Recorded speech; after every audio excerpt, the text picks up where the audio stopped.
Hello everyone, this is Nilesh sir. Welcome to Mavericks. So इस video में हमें chapter 3 के नेक्स्ट कुछ पॉइंट्स कवर करने हैं, context free grammar and language. So this is the part 4 video. So next में हम लास्ट वीडियो में हमने देखा कि एलिमिनेशन ऑफ यूजलेस सिंबल। इस वीडियो में हम लास्ट दोनों टॉपिक कवर करने वाले हैं, how to eliminate unit production and how to eliminate the nullable symbols. Simple example है, सिर्फ ध्यान से देखिएगा कैसे कैसे एग्जाम्पल सॉल्व किए जाते हैं। तो सबसे पहले देखेंगे कि यूनिट प्रोडक्शन कैसे एलिमिनेट किया जाता है। तो उसके पहले यूनिट प्रोडक्शन होता क्या है। तो यूनिट प्रोडक्शन जो होता है वो क्या होता है कि एक नॉन टर्मिनल अगर दूसरे नॉन टर्मिनल को डिराइव करता है सिर्फ 1 to 1, so this is called as a unit production. एक नॉन टर्मिनल दूसरे नॉन टर्मिनल को डिराइव कर रहा है तो उसको यूनिट प्रोडक्शन बोलते हैं। और हमें इस टाइप का ग्रामर रिमूव करना है, ओके, एलिमिनेट करना है।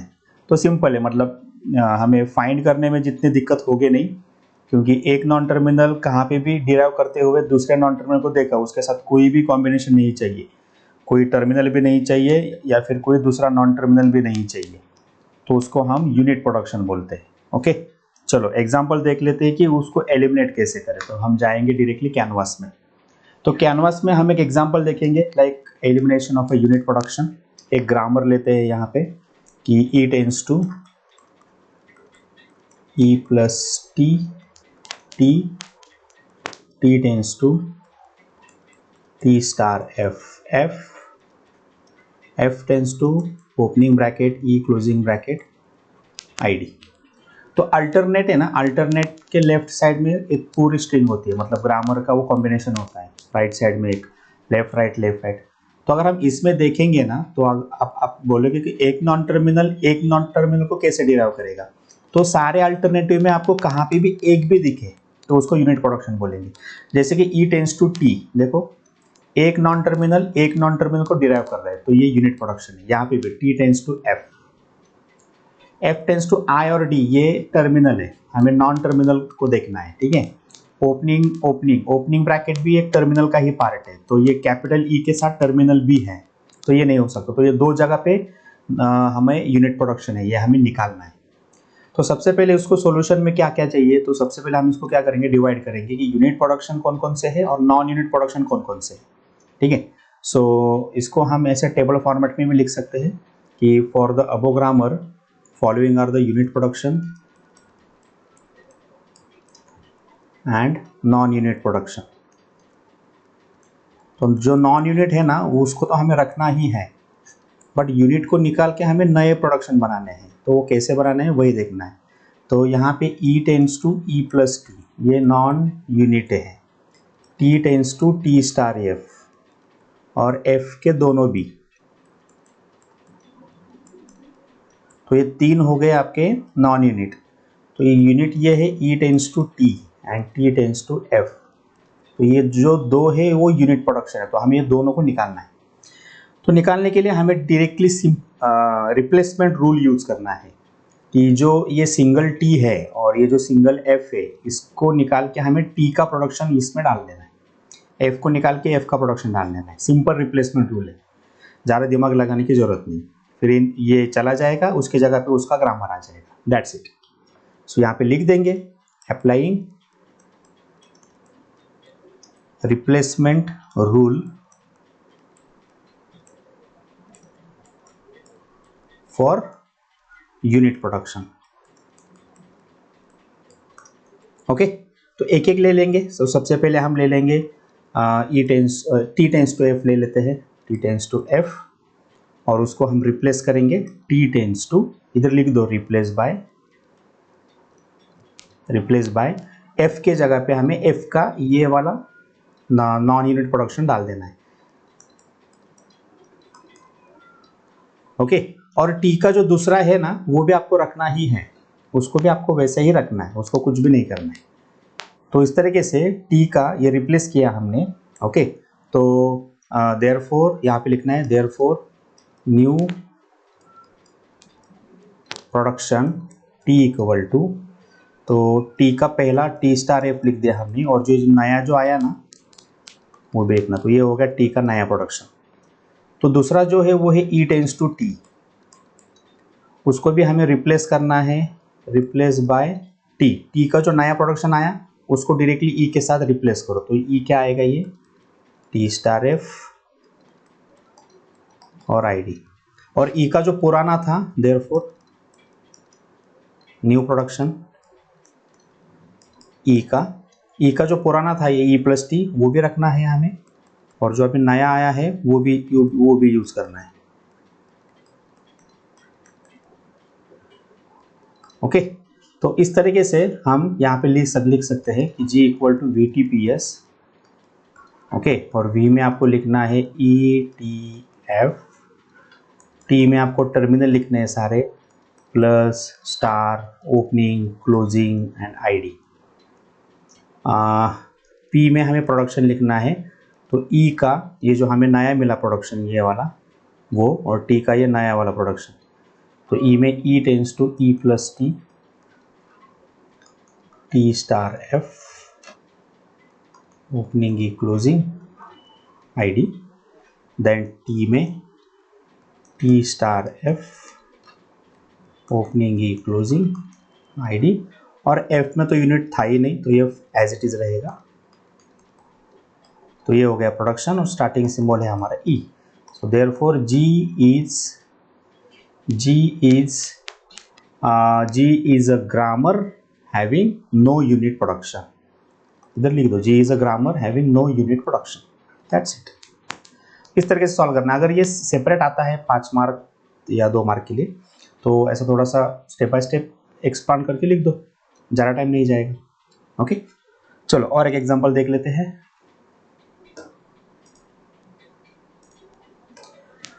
तो और एक लिख देता हूँ मैं यहाँ पे, S tends to x1 then x2 a x2 a s b b, x1 tends to x2 x2 b and x2 tends to a x2 and a x1। तो इसमें आपको फिर से टेबल बनाओ, unit production non unit production. अभी यहाँ पे आपको दिखाई दे रहा है एक ही प्रोडक्शन यूनिट है ये वाला, और बाकी सारे नॉन यूनिट प्रोडक्शन है, तो आप वो लिख सकते हो टेबल में। तो मैं अभी वो यहाँ पे लिखूंगा नहीं, आप वो लिख दो ऐसे टेबल बना के, unit production non unit production, ठीक है, और यूनिट में सिर्फ एक ही आएगा और बाकी के सारे इधर आ जाएंगे, ठीक है। तो अभी हमें क्या करना है, रिप्लेसमेंट रूल यूज करना है, और S टेंस टू जो x1 है तो x1 की जगह पे हमें x1 का प्रोडक्शन डालना है, दैट्स इट। बाकी के जो x1 x2 के प्रोडक्शन है वो एज इट इज रहेंगे। तो फिर हम यहाँ पे लिख देंगे कि अप्लाई, वही लिखना है जो हमने लास्ट टाइम लिखा था कि हमें रिप्लेसमेंट रूल यूज करना है जहाँ जहाँ पे यूनिट प्रोडक्शन है।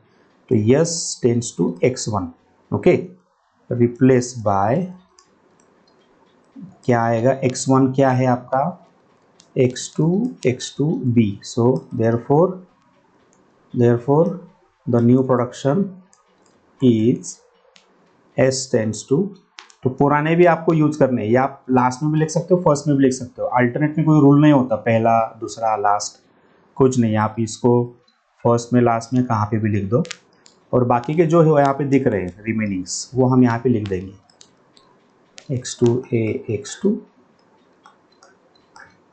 ओके, बाकी x1 x2 as it is रहेंगे। आप इसका G पूरा लिख सकते हो गया।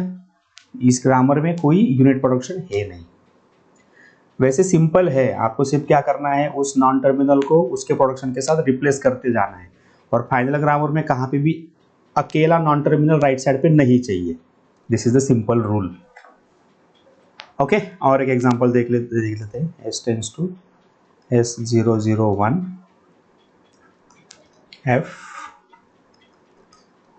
F tends to F110 T tends to 0S 1S 01। तो यहाँ पे आपको दिखाई दे रहा है कि यहाँ पे एक सिंगल नॉन टर्मिनल F है, यहाँ पे भी T है, तो दो जगह पे यूनिट प्रोडक्शन है।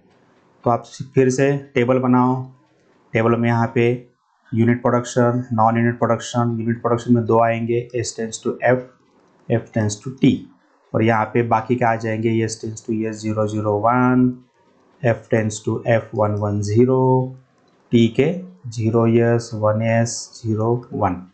तो इस तरह से टेबल बन जाएगा। फिर आपको यहाँ पे रिप्लेसमेंट का रूल यूज़ करना है, दोनों को आपको रिप्लेस करना है। ओके, तो हम लास्ट से शुरू करेंगे, एफ टेंस टू टी। तो टी में सारे मेरे लीगल प्रोडक्शन है जहाँ पे कोई यूनिट नहीं, तो मैं पहले एफ टेंस टू टी को लूँगा। अगर मैं पहले एस टेंस टू एफ को लूँगा ना, तो एफ में फिर से टी आएगा। तो इसलिए हम ऐसे प्रोडक्शन चूज करेंगे कि जिसमें कोई नॉन टर्मिनल है ही नहीं। ऐसा कोई यहाँ पे सीक्वेंस नहीं कि कौन सा पहले चूज करना है, आप ऐसा चूज करो कि जिसमें फिर से यूनिट ना आए। तो इसलिए एफ टेंस टू टी में तो कुछ है नहीं, इसलिए हमने वो चूज किया, एफ टेंस टू टी। इधर लिख दो रिप्लेस बाय, टी का प्रोडक्शन ले लो, और उसके बाद आप नया प्रोडक्शन में एफ का और जो भी रिमेनिंग है उसको भी ऐड कर दो यहाँ पे, F110। वैसे ही हम एस टेंस टू एफ को भी करेंगे, replace by S tends to. अभी एफ का जो ऊपर का है वो सारा आएगा इसमें एज इट इज, और उसके बाद एस का जो रिमेनिंग है वो, बाकी टी का एज इट इज। इसका जी बनाओ, G equal to VTPS, simple. I hope कि आपको ये समझ में आया होगा, इसको किस तरीके से हैंडल करना है या फिर सॉल्व करना है। तो उसी तरीके से आप इस ग्रामर को सॉल्व कर सकते हो। तो एस है हमारा, एफ है, ओके। तो ये हो गया हमारा यूनिट प्रोडक्शन को कैसे एलिमिनेट करना है, रिमूव करना है।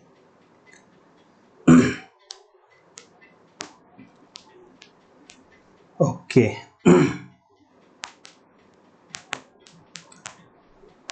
एफ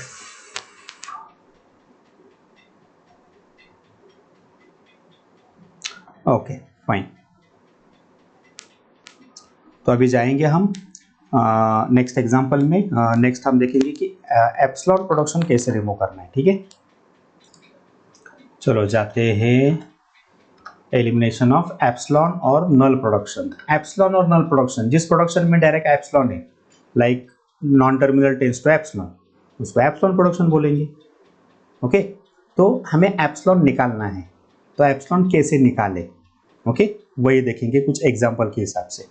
तो हम जाएंगे फिर से कैनवास में, फिर से ओपन करेंगे न्यू ड्राइंग। यहाँ पे एक एग्जांपल लेंगे जिसमें हमें एप्सिलॉन को निकालना है, ठीक है।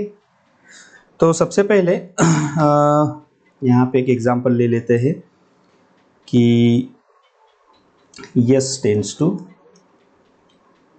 A0A 1A and A tends to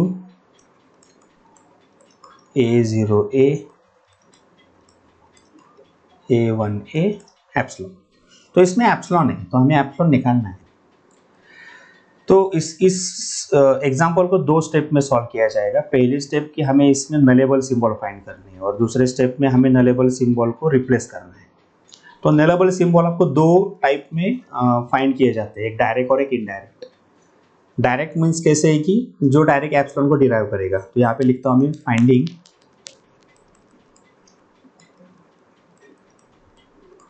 nullable symbols, ठीक है। तो नलेबल सिंबल्स को फाइंड करने के लिए सबसे पहले हमें ये देखना है कि कौन डायरेक्टली एप्सिलॉन को डिराइव कर रहा है। सिंपल, एप्सिलॉन को कौन डायरेक्टली डिराइव कर रहा है, तो वो होगा आपका नलेबल सिंबल। तो एप्सिलॉन को डिराइव कर रहा है A tends to epsilon, okay. अभी यस में देखो, यस में क्या क्या है, यस में आपके दो प्रोडक्शन है। तो A0A, अभी A टेंस टू एप्सिलॉन है, अगर मैंने यहाँ पे एप्सिलॉन डाला और यहाँ पे भी एप्सिलॉन डाला तो मुझे 0 मिल रहा है ना, 0 मिल रहा है, मतलब मुझे एस में डायरेक्टली एप्सिलॉन नहीं मिल रहा है। दूसरा क्या है, 1 और A, अगर मैं A को एप्सिलॉन डालूँ तो मुझे 1 मिल रहा है। तो मतलब मैं दोनों प्रोडक्शन में, मतलब जो दो अल्टरनेट है इसके, इसमें A टेंस टू एप्सिलॉन, ये जो मुझे एप्सिलॉन मिला है, तो अगर मैं यहाँ पे एप्सिलॉन डालूँ सभी जगह पे, फिर भी मुझे कुछ ना कुछ मिल रहा है, 0 मिल रहा है, 1 मिल रहा है, मतलब यहाँ पे यस टेंस टू एप्सिलॉन नहीं मिल रहा है। तो यस टेंस टू एप्सिलॉन ये इनडायरेक्टली नलेबल नहीं हो सकता, तो हमें नलेबल सिंबल एक ही मिला, A टेंस टू एप्सिलॉन। तो अभी हमें क्या करना है, जहां जहां पे कैपिटल A है वहां पे एप्सिलॉन डाल के ऑल पॉसिबिलिटी कॉम्बिनेशन बनाने हैं, ओके। सो यहाँ पे हम सेकेंड रूल लिख देंगे कि नलेबल सिंबल तो मिल गए, तो अभी एक एक प्रोडक्शन ले लेंगे हम। यस टेंस टू A0A यहाँ पे लिख देंगे, gives to, gives rise to, S tends to. अभी हमें ए टेंस टू एप्सिलॉन, ये ए आपको मिल गया नलेबल, तो ए के जगह पे आपको एप्सिलॉन डाल के नए प्रोडक्शन बनाने हैं। तो अभी हम क्या करेंगे, पहले ए के ऊपर एप्सिलॉन डालेंगे तो मुझे 0A मिलेगा, देन लास्ट ए के में एप्सिलॉन डालेंगे तो मुझे A0 मिलेगा, दोनों ए में एप्सिलॉन डालेंगे तो मुझे 0 मिलेगा। तो मुझे ये 3 कॉम्बिनेशन यहाँ पे मिल गए इस तरीके से, ये नए हो गया। तो दूसरे लेंगे हम, yes tends to 1A, same लिख देंगे, गिव्स राइज टू।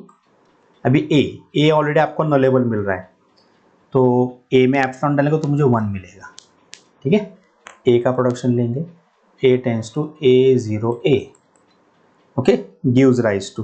तो यहाँ पे भी मैं अभी ए की जगह पे एप्सिलॉन डालूँ तो 0A, लास्ट ए में डालूँ A0, दोनों में डालूँ तो 0, और एक ए का A1A, तो इसमें भी अगर मैं एप्सिलॉन डालूँ 1A, लास्ट में डालूँ A1, दोनों में डालूँ तो 1, तो मुझे ये सारे प्रोडक्शन मुझे नए मिल गए। तो ये प्लस ये एप्सिलॉन छोड़ के अभी दोनों को कंबाइन करके हम फाइनल जी बनाएंगे, ओके। तो लिख दो G equal to VTPS, V में लिख दो आपके सारे नॉन टर्मिनल S और A, T में लिखना है आपको सारे टर्मिनल्स, P में आपको सारे प्रोडक्शन लिखने हैं, यस में पुराने भी आएंगे A0, 1, 1A, और बाकी के नए आएंगे जो हमने अभी बनाए। सेम ये 1 भी है, 2 है ना, ये और ये यस के। अभी ए के जो पहला था A0A, A1A, और ये दोनों 0A, A0, 0, then 1A, A1, 1, और स्टार्ट सिंबल यस। तो आपको लिखना है therefore G is a grammar having no epsilon production, तो ऐसे आपको लास्ट में लिखना है। तो इस तरीके से हम एप्सिलॉन को निकाल देंगे, ओके। चलो और एक एग्जांपल देख लेते हैं, एलिमिनेशन ऑफ नलेबल सिंबल और epsilon symbol. Okay, so next है S tends to BC, AB, A tends to AAA, B tends to BAA epsilon, और CB है C tends to CC epsilon, okay. तो पहली step हमारी ये to find the nullable symbol.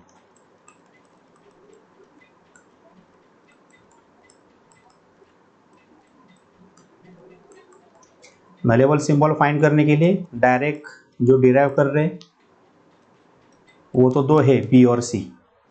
अभी S और A में हमें देखना है, S में क्या है, सबसे पहले BC है, तो B और C में दोनों में भी अगर एप्सिलॉन एप्सिलॉन डालूं, एप्सिलॉन एप्सिलॉन, तो मुझे एप्सिलॉन मिलेगा, मतलब यस भी हमारा एप्सिलॉन को डिराइव कर रहा है, आप ऐसे लिख सकते हो।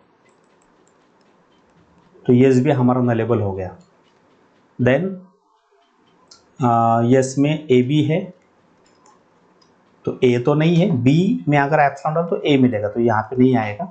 दूसरा देखते हैं ए का, ए और बी, तो ए बी, ए तो डायरेक्टली एप्सिलॉन को डिराइव नहीं कर रहा है, तो ए नहीं आएगा यहाँ पे। तो हमें 3 ही मिल गए, बी सी एस, ये 2 डायरेक्ट है और ये इनडायरेक्ट है, दोनों को हम डालेंगे एस में, तो यस भी एप्सिलॉन को डिराइव कर रहे हैं। तो इस तरीके से हमें नलेबल सिंबल मिल गए 3, बी सी एस। अभी हमें बी सी एस जहाँ जहाँ पे होगा वहाँ पे हमें एप्सिलॉन को रिप्लेस करके नए प्रोडक्शन बनाने हैं, ओके। चलो एक एक ले लेंगे। S tends to B C, gives rise to B और सी, मेरे बी और सी दोनों भी नलेबल है, ठीक है। तो मैं पहले सी में डालूंगा तो मुझे बी मिलेगा, बी में डालूंगा तो सी मिलेगा, दोनों में डालूंगा तो एप्सिलॉन मिलेगा। एप्सिलॉन हमें लिखना ही नहीं, हमें एप्सिलॉन को निकालना है, तो ऐसे आ गया। दूसरा लिख देंगे S tends to A B. तो अगर मैं बी में डालूं तो मुझे ए मिलेगा, ठीक है।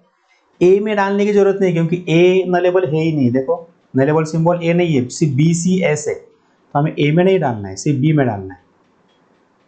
जो जो नलेबल सिंबल है ना वहां पे ही आपको एप्सिलॉन डालना है, सब जगह पे नहीं, ठीक है। चलो ए को ले लेते हैं।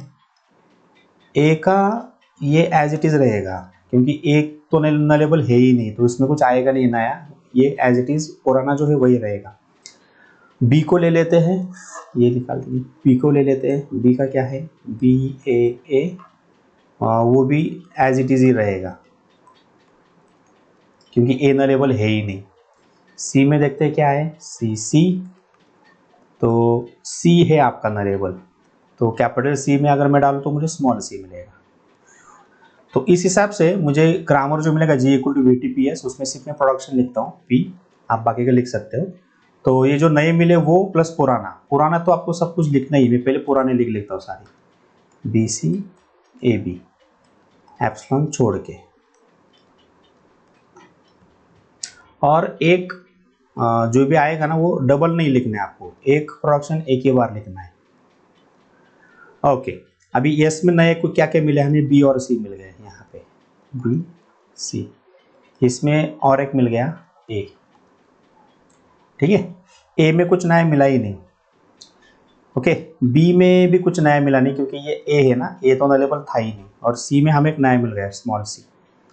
तो ये हो गया मेरा प्रोडक्शन, और ये आपको G equal to V T P S पूरा लिखना है, तो ये हो गया आपका without epsilon grammar. I hope कि आपको ये समझ में आया होगा। तो ये ना, ये पहली स्टेप होती है। आप हम नेक्स्ट वीडियो में सी एन एफ देखेंगे, जी एन एफ देखेंगे अगले वीडियो में। तो सी एन एफ के एग्जाम्पल में सबसे पहली स्टेप होती है कि ग्रामर जो है ना उसमें ना यूनिट चाहिए, ना एप्सिलॉन चाहिए, ना यूजलेस सिंबल चाहिए, फिर उसको हम सी एन एफ के स्टेप से सॉल्व कर सकते हैं, ओके। वो देखेंगे हम अगले वीडियो में। तो आई होप कि आपको इस वीडियो में नलेबल सिंबल कैसे निकालने हैं और यूनिट प्रोडक्शन कैसे निकालने हैं वो ठीक तरह से समझ में आया होगा, ओके। चलो मिलते हैं नेक्स्ट वीडियो में। Thank you, bye bye.